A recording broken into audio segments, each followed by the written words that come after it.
Urquhart Stewart joins us now, economist and chairman of the regionally investment platform. Good morning to you, Justin. Good morning, Julia. As always, we've yapped too long. I've yapped too long and we're running late. But I want to talk about Neets, not in education, employment or trading. We're up to almost 1 million, about to pass the 1 million mark, according to a new think tank report. And a lot of them are basically claiming they're on the sick. And this issue here is a classic issue saying, it's my right, I'm entitled to this. But hang on, if you've got a right, you also have obligations. Your obligation is to participate and go out and do something. And I'm afraid when people say, but there aren't any jobs around here, well, funny enough, you go somewhere else. And you go and find jobs. And yes, I was hoping to go to university and get a better job. In the meantime, you'll build a building site. And whatever work that has to be. I'm afraid I'm not being silly about it. That's what I had to go and do because I didn't have any money. I would love to see you on a building site. Did you wear your red braces? Well, no, you weren't called Justin, you're called John, and Urquhart Stewart doesn't get on terrible either, so it's just John Stewart. But I did end up getting elected as shop steward for UCAT, the Union of Construction and Allied Technical Trades. Did you? So I did joined up writing, so that made it a bit easier. This is a wonderful insight. I wish we had longer.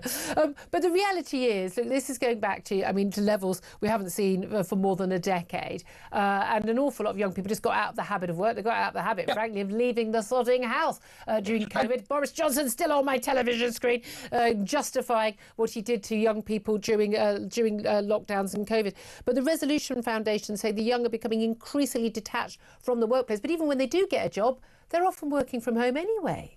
Well, that's the issue, but you have to therefore make sure there is some discipline behind this. Yes, you're entitled to something, but not everything continuously. You have to go out and go and find some work. So after a while, whatever benefit you were getting, it runs out. It's not just a never-ending pot that goes through. And if people say that's unfair, well, I'm sorry, we've only got a certain amount of money. And so therefore, you've used up your bit now. I'm afraid I do not get this idea that I have to actually get a job round the corner.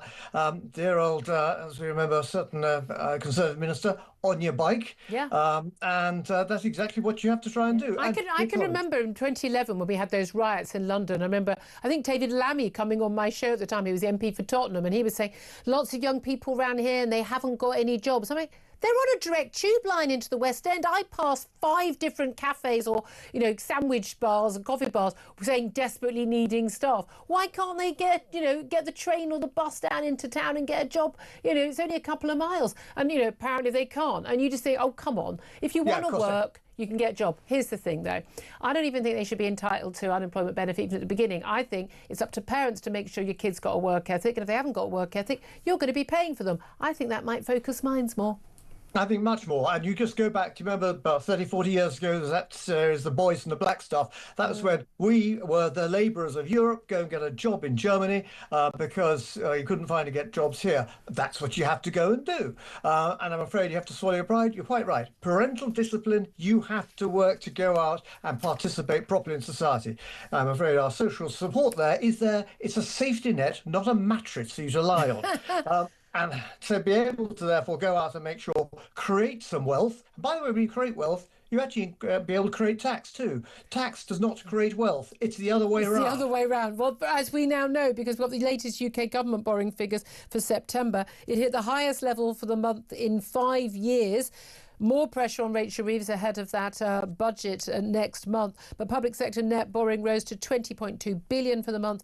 It's 1.6 billion higher than September the year beforehand. This is rising debt interest costs, pay rises, of course, national insurance extra costs, and of course the inflation, meaning pay rises, and of course a minimum wage going up as well, and general inflation increasing the government's day-to-day running costs.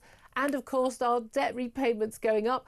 We are literally running to stand still. In fact, we're running to go backwards now, aren't we? You also go back only about 5 years ago. Our interest payments on our debt were about 50 billion, which is around about the same as our defence, which is rather worrying. It's now over 100 billion. Yeah. That's just before you even actually just get anything else done. That's the interest you've got to pay on your credit card for doing it. Now, we're not paying anything off. No, no, we're not. And it's all we're doing at the moment is that we've been through this fudge of having quantitative easing. But actually, what we now have to try and do is, and this is where we do need, as Philip was saying earlier, our Chancellor does need to require a couple of rather useful parts of her anatomy, or my anatomy, and to be able to therefore go out and say, you're right in this budget.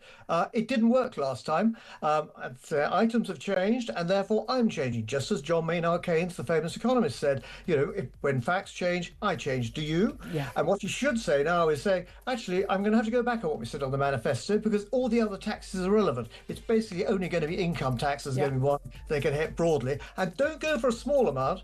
Make it big. And make it big now. Because well, I'm not sure the voters are going to like that. But there we are. Justin Urquhart Stewart, great to talk to you. Thank you very much. Wonderful insight into his past. We're going to talk to the